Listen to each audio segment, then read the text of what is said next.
میں نے ستارہ کو جھکا دیا تھا، ٹائم بہت کم تھا۔ ستارہ بولی کہ ویڈیو بن تو رہی ہے نا؟ میں نے اسے تسلی دی۔ یوں ستارہ نے مجھے سکون دیا اور وہاں سے چلی گئی۔ پر جیسے ہی میری نظر سامنے گئی تو آنٹی ہم دونوں کو یہ کرتے ہوئے دیکھ رہی تھی۔ آنٹی نے اسی وقت میرا شیر پکڑ کر مجھے، دوستو میرا نام ندیم ہے، یہ واقعہ اس وقت کا ہے جب میں ایک چھوٹی سی دکان میں کپڑے بیچتا تھا۔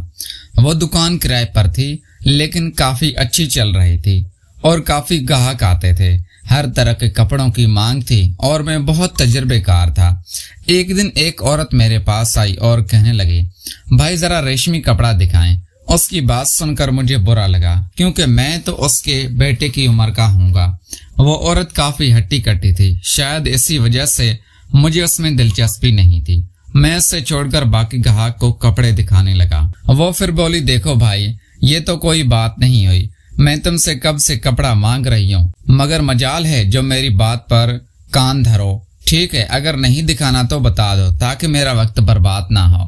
یہ کہہ کر وہ واپس چلی گئی۔ میں نے اپنا منہ بسورا اور مجھے نہیں پتا تھا کہ وہ عورت میرے محلے کی ہی ایک عورت ہوگی۔ کچھ عرصے بعد ایک دن نجمہ خالہ نے کہا کہ ان کی بیٹی کی شادی کے لیے درزن کو کپڑے دینے جانا ہے اور مجھے انہیں وہاں لے جانا ہے۔ نجمہ خالہ کا کوئی بیٹا نہیں تھا، اس لیے میں ہی ان کے گھر کا کام کرتا تھا۔ میری کزن کی شادی ہونے والی تھی مگر میں نے دیکھا کہ نجمہ خالہ کی بیٹی زیادہ خوش نہیں تھی۔ اس کے چہرے پر خوشی کی کوئی جھلک نہیں تھی، شاید وہ کسی کو پسند کرتی تھی، لیکن میں کون ہوتا تھا اسے یہ سوال کرنے والا۔ بہرحال مجھے یہ صورتحال اچھی نہیں لگ رہی تھی۔ وہ اداس رہتی تھی۔ میں کپڑے لے کر نجمہ خالہ کو ساتھ لے کر درزن کے پاس چلا گیا۔ وہاں پہنچ کر میری حالت غیر ہو گئی کیونکہ درزن وہی عورت تھی جو اس دن میری دکان پر آئی تھی۔ مجھے دیکھ کر اس کا چہرہ بھی ہوا کی طرح اڑ گیا تھا۔ میں فوراً باہر چلا گیا۔ جب نجمہ خالہ تھوڑی دیر بعد آئی تو کہنے لگی، ندیم کپڑے تو میں نے دے دیے ہیں لیکن تم نے گھر دیکھ لیا ہے تو تم ایسا کرنا 5 دن بعد جا کر خود ہی کپڑے لے آنا۔ خالہ کی بات سن کر میں نے کہا، ٹھیک ہے خالہ، لیکن اندر سے میں بہت زیادہ ہڑبڑایا ہوا تھا کہ میں اس درزن کے پاس کیسے جاؤں گا۔ 5 دن کیسے گزر گئے پتہ ہی نہیں چلا۔ نجمہ خالہ نے خود یاد دلایا کہ ندیم کیا تم نے کپڑے لے لیے ہیں؟ ان کی بات سن کر مجھے یاد آیا کہ مجھے درزن کے پاس جانا ہے۔ جیسے ہی میں درزن کے پاس گیا اس نے مجھے دیکھ کر کہا، ہاں بتاؤ ندیم، مجھے تو پتہ ہی نہیں تھا کہ تم نجمہ بہن کے بھانجے ہو، لیکن تم نے اس دن اچھا نہیں کیا تھا۔ میں بہت زیادہ ہچکچا رہا تھا کہ کیا میں ان سے دل کی بات کہہ دوں۔ میں نے ان کے ساتھ کیوں صحیح طریقے سے بات نہیں کی تھی۔ میں نے فوراً کہا، دراصل آنٹی میں سب کو صحیح طریقے سے ڈیل کرتا ہوں، لیکن اس وقت آپ نے مجھے بھائی بنا لیا تھا۔ میں کہاں سے آپ کا بھائی لگتا ہوں؟ میں تو آپ کے بیٹے کی عمر کا ہوں۔ درزن نے میری بات سنی تو وہ بھی شرمندہ ہو گئی، کہنے لگی، اچھا مجھے معاف کر دو، دراصل میں جس دکان پر بھی جاتی ہوں وہاں سب کو اپنا بھائی بنا لیتی ہوں۔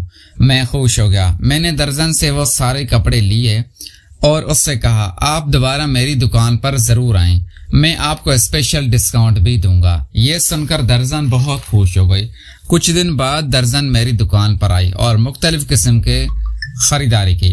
میں نے درزن کو 5000 کا ڈسکاؤنٹ دیا۔ اس کے بعد میری دکان پہ بہت اچھی سیل ہوئی۔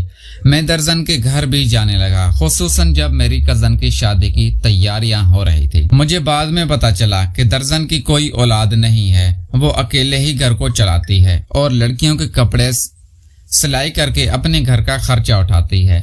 اس کا کوئی بیٹا نہیں تھا۔ تب میں نے درزن سے کہا، کیا ہوا؟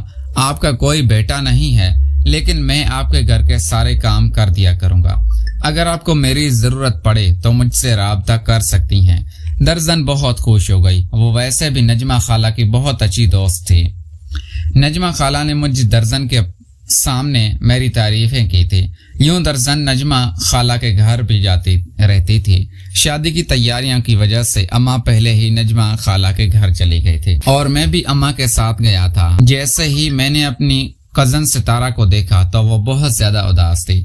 مجھے نہیں پتا تھا کہ اس کی اس اداسی کی وجہ کیا ہے۔ میں اس سے فری تھا، لیکن جب سے اس کی بات پکی ہوئی تھی اماں نے مجھے منع کر دیا تھا کہ دیکھو اس کے سسرال والے بہت حساس ہیں، ایسا نہ ہو کہ تمہاری بے تکلفی کی وجہ سے اس سے مشکلات کا سامنا کرنا پڑے۔